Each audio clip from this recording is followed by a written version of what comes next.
Welcome, everyone, to another installment of the HSP Exchange, our monthly public scholarship series through the Hispanic Summer Program. For those of you who are new to the HSP, welcome. We are a 501c3 nonprofit that offers year-round programming in Latinx theological education, which means that we are interested in providing training and educational opportunities for those Latinx leaders of tomorrow who are interested in asking ethical questions of the world and how they can make it better. And we're interested in supporting, too, all those who teach, train, and administer the institutions that make their work possible. So thank you for joining us today. I send greetings from our director, Dr. Daisy Machado, who unfortunately couldn't be here tonight as she's feeling under the weather. But I'm grateful that all of you can join us. And I'm grateful for those board members who are here. I see several of them. One of those board members who's going to be here with us today is Dr. Francisco Lozada. But before I introduce him, I want to give a special thank you to the religion department at Texas Christian University, and especially to Dr. Sage Elwell for partnering with us as co-host for this program and offering us the opportunity to spread the news about this event across the TCU campus and across other members of the TCU network. So thank you all. For those who are just getting to know the exchange, like I said, this is our monthly public scholarship series where we invite a different member of the Latinx theological community to share about their work and why it matters to the world. This year, we're doing a special series where we're inviting the faculty of our HSP summer session to speak about the classes that they're doing, but particularly to speak from the topic of their expertise, to give you a bit of a preview about what type of work they teach here at the HSP. So we've had all sorts of folks join us, including Hector Varela Rios, who I saw here. Next month, we're going to have Dr. Mayda Picos-Lee, who's teaching in pastoral care. And we're continuing to have these events every single month. So please stay tuned. If you haven't joined our mailing list, please do so. You'll see updates there about what's coming and who's speaking. But without further ado, let me go ahead and introduce our speaker for tonight. Dr. Francisco Lozada is the Charles Fischer Catholic Professor of New Testament and Latinx Studies at Brite Divinity School and the director of the Borderlands Institute. His most recent publications include The Gospel of John, History, Community, and Ideology, as well as Towards a Latino Biblical Interpretation. And in addition to his role at Brite Divinity School, Dr. Lozada will teach a biblical interpretation course at the HSP in our summer session this summer in June at Candler School of Theology. His course is entitled History of Latinx Biblical Interpretation, Its Aims and Scope. So if you applied to the HSP summer session and applied for his course, you'll be hearing from us this week if you haven't already heard about the admissions decision. So thank you so much, Dr. Lozada. I'm grateful not just for your opportunity to teach us today, but also for your continued work at HSP, where you serve also on our board. So thank you. And without further ado, the floor is yours. Okay. Again, thank you, Jorge. The title of my presentation, I tweaked the title a little bit. Unpeeling Whiteness, a reading of U.S. immigration history and Latinx biblical interpretation. Allow me to begin with a special thanks to Professor Daisy Machado for this kind invitation to share with you some of my thinking. I also want to thank Dr. Jorge Rodriguez and Amanda Bolaños for both their assistance in putting this webinar exchange together, and to Professor Sage Elwell, Department Chair of Religion at TCU, and the Department of Religion itself at TCU for co-hosting this event. Much of what I'm presenting this evening is work in progress and emanates out of classrooms. Two courses in particular, the History of Biblical Interpretation, which I've taught several times with Professor Jim Duke, and Immigration and White Supremacy. But I'm also relying on my own experiences in the field of biblical interpretation in general, and Latine biblical interpretation in particular. The full paper is scheduled to be published next year in an edited volume on whiteness with SBL Press, edited by Gideon Park. So what you are hearing this evening are just some highlights of this paper with some post thoughts after submission. I do hope to expand on this work in another project that I'm working on, incorporating some thoughts on whiteness and Latine biblical interpretation. But for now, there's much that I'm leaving out for the sake of time, particularly some of the nuances behind some of my thinking. Furthermore, this presentation and exercise in interpretation is an exploration into the question of how racialization functions amid both immigration history and the practice of biblical interpretation. It is an attempt to explore how the hidden power of whiteness operates in the practice of biblical interpretation. On whiteness, I draw from the work of Willie Jennings in After Whiteness in Education and Belonging, who I believe has a helpful understanding of whiteness to get this exploration off the ground.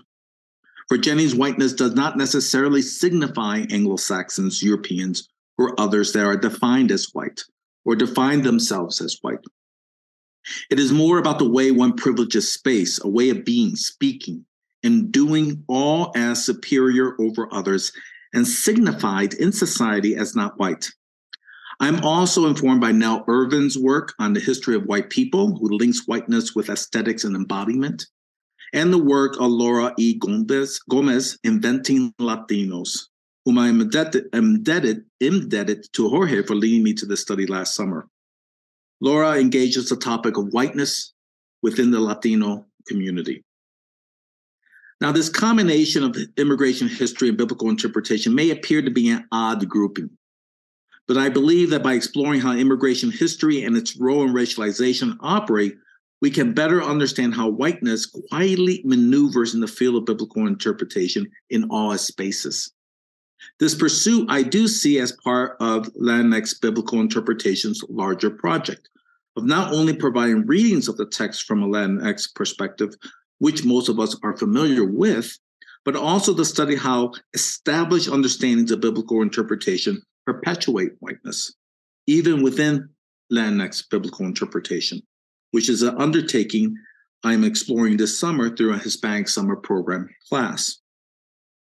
Whiteness does exist in the Latino community, as Laura Gomez asserts, and at the risk of oversimplification, whiteness is used to secure privileges, even in the academy and schools, or as a defensive move for discrimination at the expense of the Black community.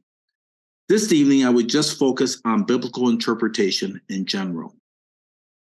I'm also turning my attention to the topic of immigration to underscore how biblical interpretation is in a similar situation, namely involved in the process of racialization, even when it is not foregrounding racialization. This does not mean that the core of biblical interpretation is intrinsically impure or has nothing to offer, only that the skin that wraps around this core, its assumptions, principles, methods, needs to be peeled away to see its inner racialized depth. Assumptions.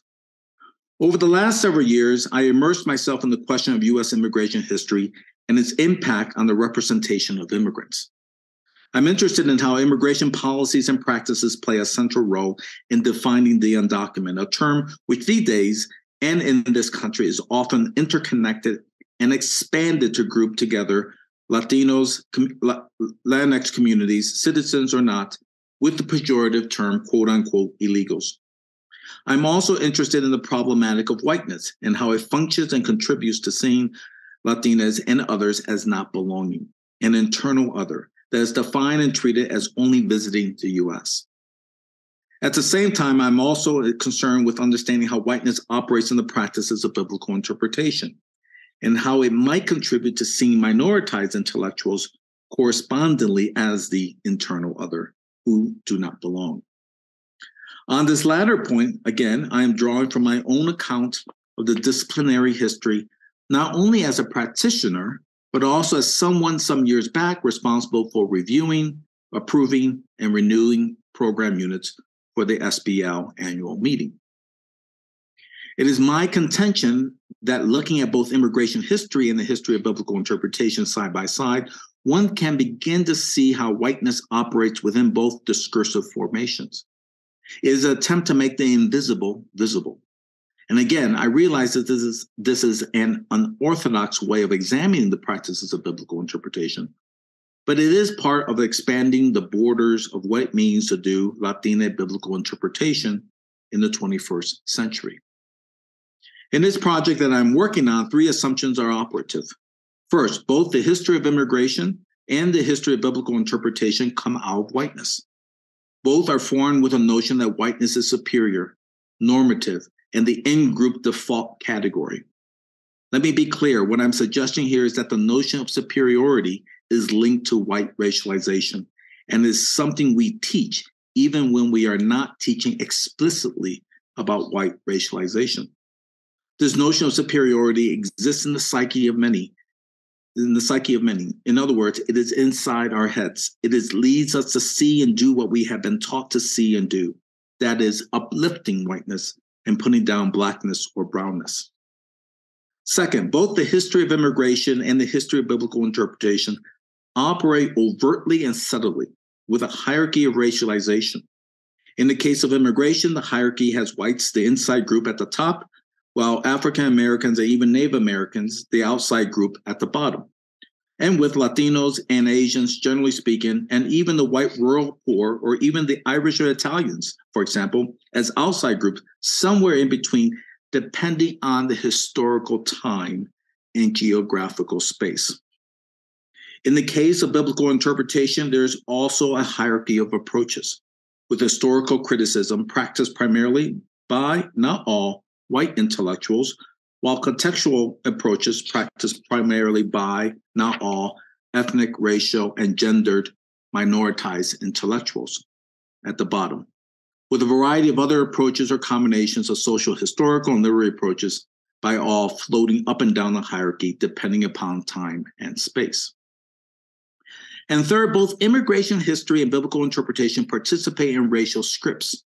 That is, they both partake in conveying a narrative where the actors must follow their racialized roles.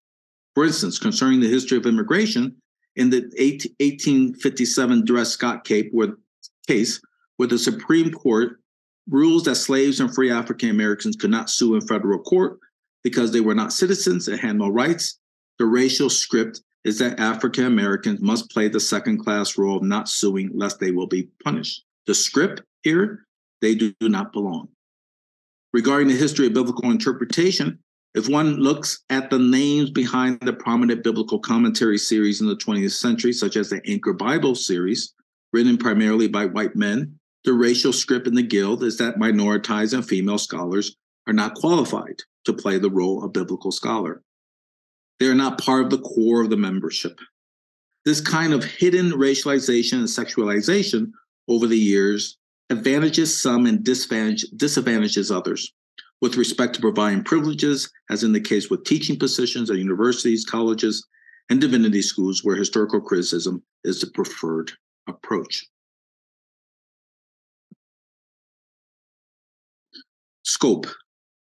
Now allow me to discuss the scope of this presentation. Regarding the topic of immigration, this project is focused on what some experts call the third period of immigration since 1619. That is the period from 1924 to the present. This period comprises 3 episodes, 1924 to 1965, marked by the Johnson-Reed Act, also known as the Immigration Act of 1924, 1965 to 2001, marked by the Hart-Celler Act, also known as the 1965 Immigration and Nationality Act, and 2001 to the present, marked by the 9/11 terrorist event. At the same time, the scope of biblical interpretation that I'm zeroing in on also takes place during this third wave, 1924 to the present. U.S. biblical interpretation under the third wave is marked by the dominance of historical criticism.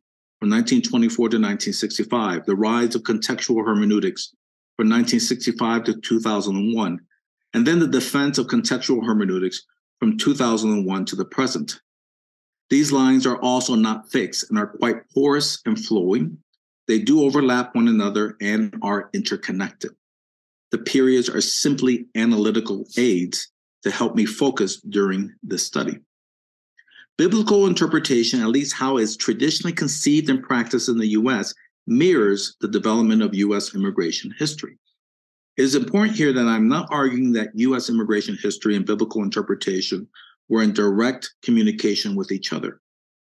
Rather, I'm suggesting that how the immigration apparatus regulates belongingness and how it construes whiteness is comparable to the field of biblical interpretation, particularly who can enter to do it and how it is done. It is making the invisible whiteness visible. Therefore, in what follows are three brief discussions outlined around three contemporary periods, which I've just mentioned, 1924 to 65, 1965 to 2001, 2001 to the present, of immigration history alongside biblical interpretations development in the U.S.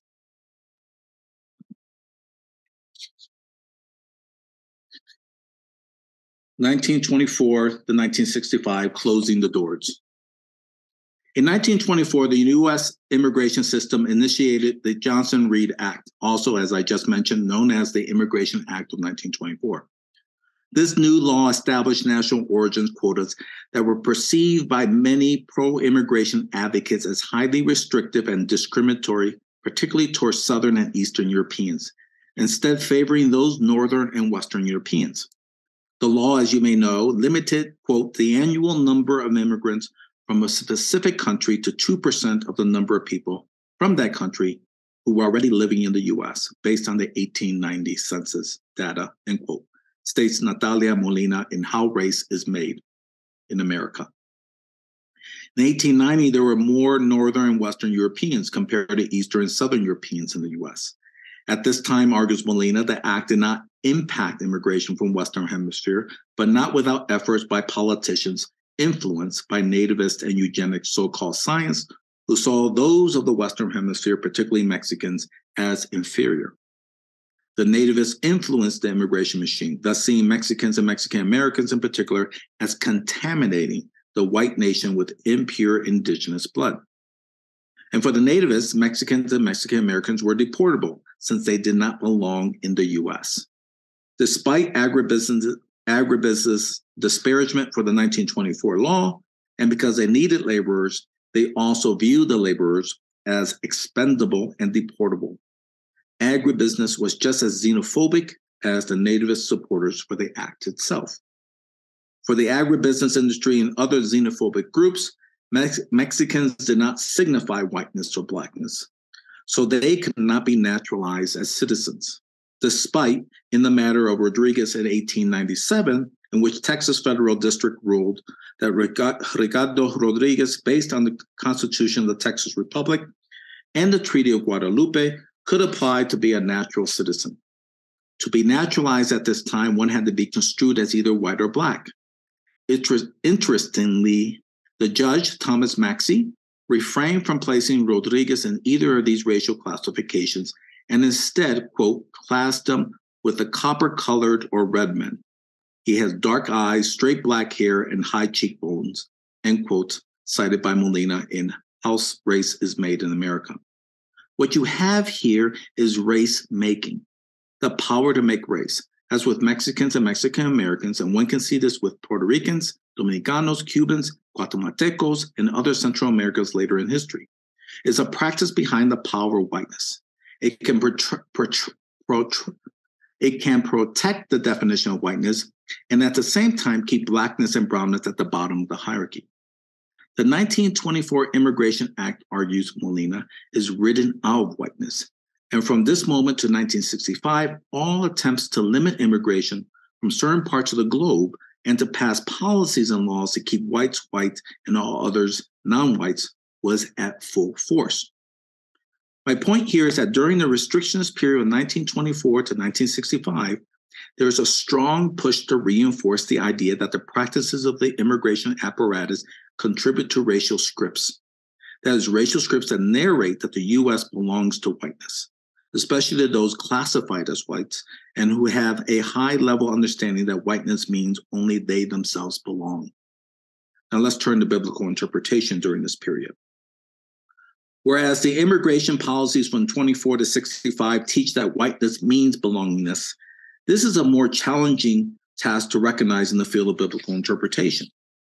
In 1924, the dominant paradigm among biblical interpreters, consisting of Anglo-Saxon Protestant scholars, is historical criticism, the broad academic study that analyzes the compositional history of the biblical texts to place these texts within their historical setting to better understand the intent of the author. The goal of the interpreter is to convey what the text meant. To do so, the interpreter must remain neutral, objective, or impartial. The interpreter is to remain hidden. An objective and traditional, and I would argue problematic reading of the Gospel of John would argue that John wrote his gospel to replace Judaism. This line of thinking is supersessionistic. It conceals the role of the interpreters who are informed of some sort of replacement theory, a theory not so far different from the fear of the native-born whites in 1924 of being replaced by Southern European Jewish people. As an aside, the replacement theory, as you all know, is still present in the US. This single dominant perspective became universal in its scope. Objectivity thus reflects the worldview of the interpreters. Anglo-American male interpreters who were the dominant scholars at the time. With this said, I'm not arguing that historical criticism bears no merit in its abundant contribution to the study of the text in the field itself. What I'm suggesting here is that to practice biblical interpretation, a similar racial script, one that we find in the history of immigration during the period of 1924 to 1965, is at play. Namely, to do biblical interpretation, one has to receive the interpretation without engagement, and one has to practice it as white biblical scholars, to be objective or impartial. In other words, to belong or to be a biblical scholar, one must practice biblical scholarship the same way as the Anglo-Saxon, American Protestant, and later Catholic biblical interpreters did and accept the assumption of objectivity and neutrality.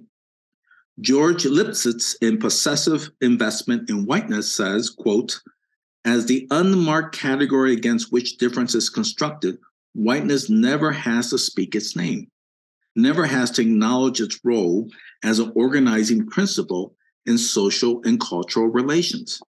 In making this statement, Lipsitz helps us to understand the racial script at play during this period of biblical interpretation. To do biblical interpretation, one must assimilate into whiteness or be white. In other words, membership and belonging means using historical criticism as the primary approach.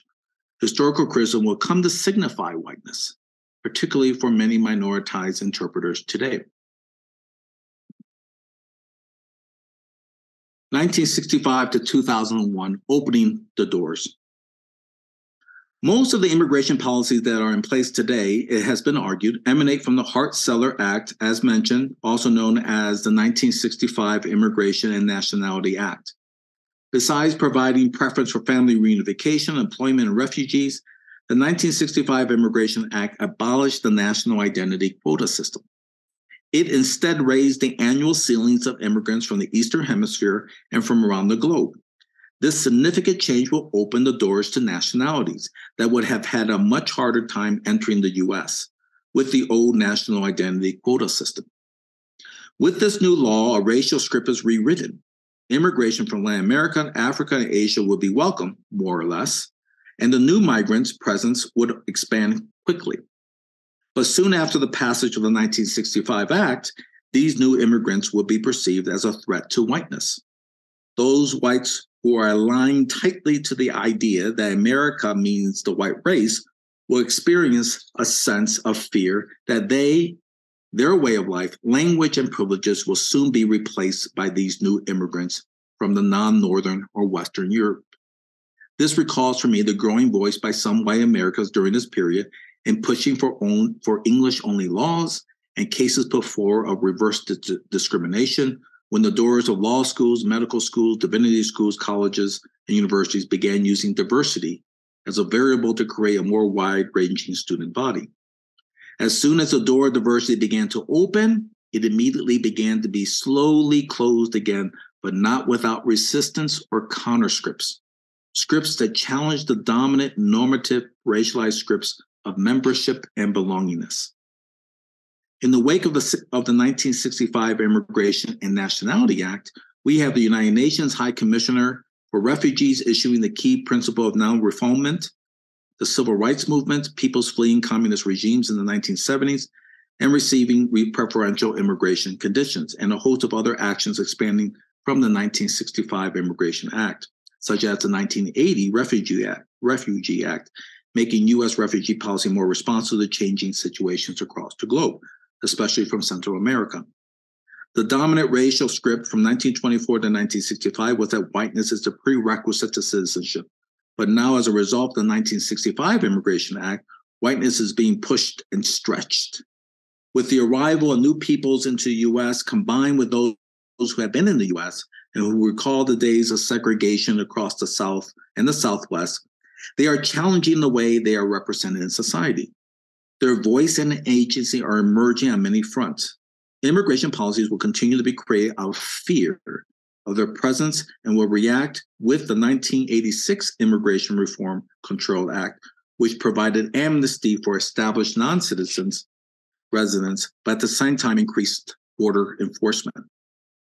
And building on IRCA's steps, in 1996, the Illegal Immigration Reform and Immigrant Responsibility Act would empower federal authorities to enforce immigration restrictions by adding resources for border policing and for verification of employment credentials.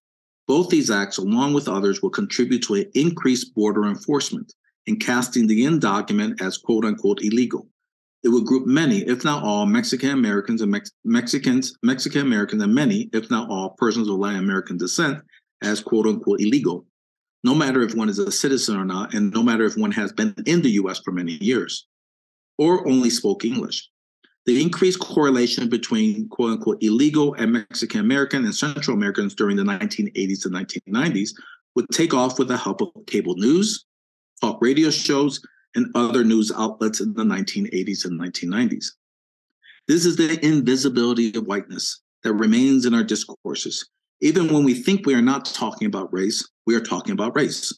Removing the history of slavery from public school libraries, or even the history of U.S. imperialism in the Caribbean and the violent history of the Texas Rangers, does not mean we will stop talking about racial violence and colonization.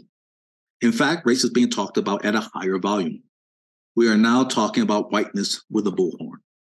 In short, as the doors were opening with the 1965 Immigration and Nationality Act, the years that followed until 2001 will experience the doors attempting to close slowly again. Biblical interpretation. In the field of biblical interpretation during the period of 1965 to 2001, the door begins to open as well for scholars emanating from marginalized community and nationalities. Coupled with the civil rights movements across many fronts, the reader or the interpreter begins to emerge in the sense that they are slowly beginning to foreground their social locations in the process of interpretation. The notions of objectivity, positivism, and neutrality are examined and contested as principles that are imbued with whiteness, and thus convey racialization and attitudes beneath a veneer of objectivity. While the paradigm of historical criticism remains at the top of the pedestal, other approaches stemming from social analysis of the text, especially by liberation theologians and feminists of the likes of Gustavo Gutierrez, Elizabeth Schutzer-Fiorenza, through literary analysis of the text coupled with reader response criticism, like Marianne Tolbert, and ideological approaches like Fernando Segovia, were leaving their imprints on the scene. They all were beginning to problematize identity in relationship to the role of interpretation. For those who are not in the field of biblical interpretation, think of the canon of American literature, widening its list of authors to include authors such as Graham Greene, Toni Morrison, and Sandra Cisneros, using various perspectives and approaches to narrate. Thus, with the diversification of the 1965 Immigration and Naturalization Act, followed the broadening of representations and voices in the field of biblical interpretation. This diversification will appear in new studies from various identity positions, such as the feminist readings of Mark, an African-American reading of Galatians, a Latinx reading of John, and so forth. Resistance did exist with this diversification. If one did a cursory review of the Johannine publications that came out in the 1980s and 1990s, the dominant mode and method employed was historical criticism, followed by literary criticism. I know because I reviewed a few of them around this period. But one is also beginning to see publications emerge during this period from a variety of ethnic racial approaches. For example, look at the work of Jean-Pierre Ruiz, Efraim Agosto.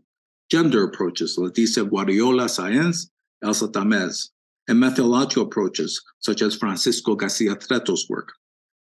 An invisible wall is going up to push contextual approaches to the back of the line or the bottom of the methodological hierarchy. This push will also be played out in other ways in the entire enterprise of biblical interpretation, from hiring preferences to those engaged in historical-oriented approaches to awarding tenure and promotion to those who show competency in historical approaches. Even biblical studies syllabi had to list historical readings with contextual biblical readings, if at all, ending up at the end of the syllabi. Again, Lipsitz in Possessive Investment in Whiteness helps to understand how the hidden power of whiteness functions here.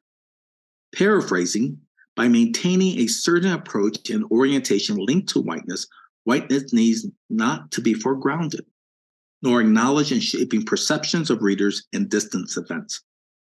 Again, I'm not suggesting, though I have to confess, I sometimes waver, that the core of historical criticism is tainted with whiteness. What I'm arguing is that its skin, the ideology of whiteness that is linked to race, remains present in the field in very hidden ways. 2001 to the present, failed attempts to secure the door.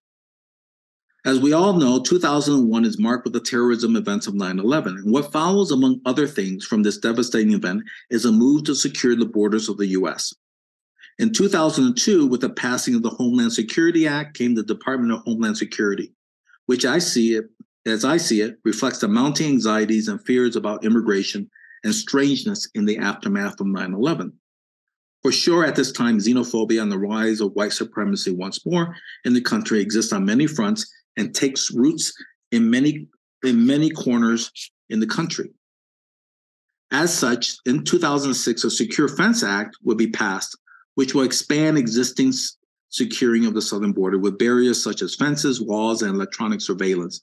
Again, the racial script that certain racialized people belong in the U.S. and others do not persist. It is during this period that one begins to see the rise of private detention centers to confine the not wanted, Border Patrol presence is expanded, and the Immigration and Customs Enforcement, also known as ICE, is conducting raids in the interior of the country. Now the border is also patrolled by drones, helicopters overhead, and sensors, to name a few of the resulting technological walls securing the border. These events, when looked at together in the first decade of the 21st century, demonstrate how racial scripts are informing us, teaching us about our understanding of who belongs and who does not belong, but also how they define what are acceptable and not acceptable responses to the perceived xenophobia during this period. Biblical interpretation. From 2001 to the present, with immigration policies taking on a security strategy, this will not exactly be the case with biblical interpretation, but it will respond to any attempt to keep it quiet. That is, keeping it detained in its place. What I'm seeing happening with biblical interpretation during this period is a politics of recovery, a politics of recognition, or a demand for recognition. This response in the field, especially by Latine and minoritized scholars, is not unlike the marches that took place on many issues in the first 2 decades of the 21st century, either for economic justice, immigration rights, Black Lives Matter, or the environment, to name a few. The field of biblical interpretation cannot keep the doors shut on who is allowed in and do biblical interpretation and how it is done. Just look at the number of publications that emerged during this period by Latinx scholars, the works of Jackie Hidalgo, Greg Cuellar, Aida Pilaski, and her colleague Gilberto Ruiz, and my own colleague Timothy Sandoval, all come to mind here. The boundaries of membership and belongingness cannot be secure any longer, especially among Latina and minoritized scholars. They moved across disciplines, either working with other approaches or working in tandem, or crisscrossing with other approaches to practice biblical interpretation. Now it is common for a study to identify itself as an African American womanist reading of a text, a Latinx queer reading of the text, or the environmentalist racial reading of a text, to name a few. The reader is no longer hidden or fighting its hard to find voice. Now the reader is out in front, working among many diverse identity groups in the field. This does not mean that the access to certain universities or contracts for publications is still not a challenge. It is. the hidden power of whiteness has not disappeared. In fact, I would argue in the last 5 years, it has reemerged not just in the public arena, linking itself to race, membership, and belongingness. In biblical interpretation, it shows its face in the shadows. Let me give you one. I'll end here and leave you with one example of what I'm trying to get across here. In a job description that arrived in my inbox 3 years ago, a particular department at a particular school announced a new position seeking a biblical scholar in global cultures. The potential candidate, says the ad, should be familiar with diverse receptions of the Bible around the world, a lofty goal, must be proficient in the ancient languages, and must be an expert in historical critical methods. The ad tells me that the department hopes to find someone other than another white biblical interpreter, but they want this person to do and to teach biblical studies as the other white colleagues. That is, complementing the strengths of the existing faculty in biblical studies as it states. So by seeking a biblical scholar in global culture, the ad intends to widen the pool of applicants, and within that pool, hope to find someone who is employing, in an expert fashion, historical critical approaches in their current work, thus mimicking whiteness. And if the department is lucky, this person could add a little diversity through his, her, or their embodiment in the classroom. This is the racial script I'm reading. This is what I mean by the hiddenness of whiteness. I'll end here and take questions. Well, Dr. Lozada, I want to thank you again for this excellent talk. I have so much that I want to continue talking with you about, because even this final piece that you're offering is just making me think about the number of scholars of color in biblical studies, but also outside of biblical studies, who are engaging interdisciplinary work just to be denied tenure because their work doesn't necessarily fit the scripts and the boxes of how these fields function. So I want to thank you again for your work and for your willingness to be with us today. And now I want to do my final administrative pitch that I have to do, and I love doing, which is to invite you to continue partnering with HSP. We are a 501c3 organization, a nonprofit that works on a small budget to allow us to do things like this. So if you liked what you saw today and you want to see more of it in the world, I welcome you to make a recurring donation through the HSP website. The link is in the chat. Even just $15 a month, which is the cost of a burrito from Chipotle, which is a more expensive burrito than one you might get at your local taco shop, which I encourage you to support instead. But just the cost of one Chipotle burrito a month is enough to help us continue having work like this presented publicly and accessibly every single month through the HSP Exchange, and to support the work of Latinx theological leadership in this moment where policy and law continues to construct the other. So I invite you to consider partnering us through a monthly donation. And if you aren't able to partner with us in that way, make sure to please sign up to our mailing list and share the mailing list with a friend. Every single week, we're sending out a newsletter that has information about exchange events like this and other programming that we have available for undergrads that's coming down the pipeline, for master's students, for graduates, for faculty, for staff, and you don't have to be Latinx to participate. We want to make sure that the work of and mission of Latinx theological leadership is capacious and inclusive. So thank you so much once more to Dr. Lozada. Thank you, Dr. Elwell, and the community at TCU for partnering with us in this way. And I hope you all have an absolutely wonderful night. Thank you.